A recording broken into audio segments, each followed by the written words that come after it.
しても大事なとこで勝てなきゃ意味ないじゃん。私もう二度と誰にだって負けたくない。怪我したってベーグルできるぐらい強くなりたい。うまくなりたいよ。強くなりたいよ。なれるよ、南なら。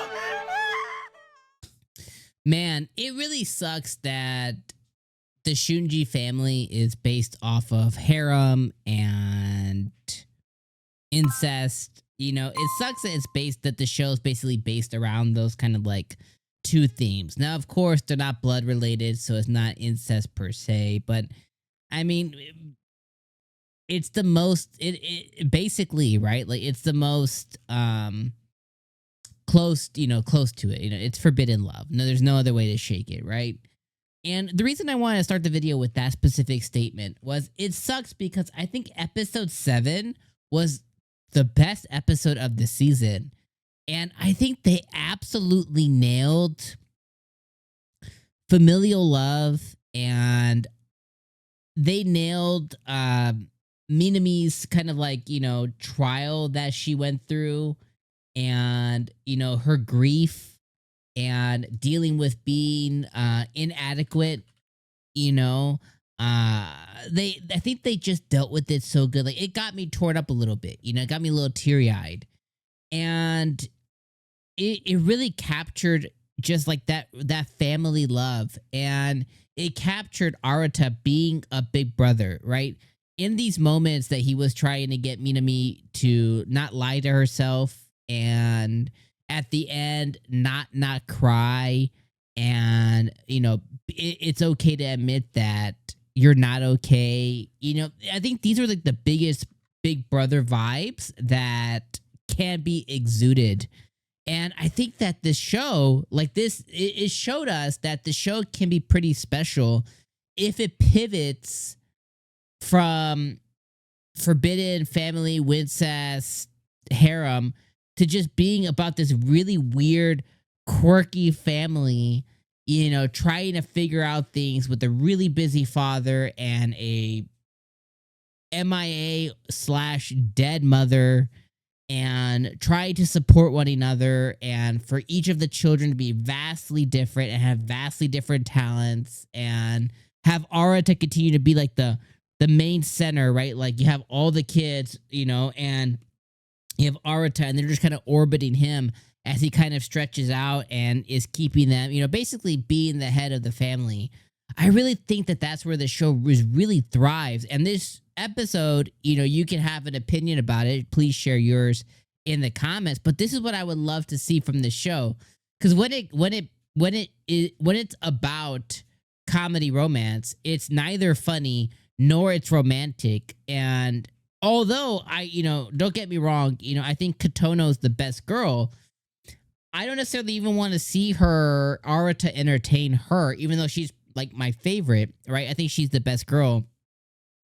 Whether it's Bonri or Kotono or the fake twin, Oka, whatever. Like, I don't really want to see that forbidden love between any of them. I don't want to see any of the sisters compete for Arata.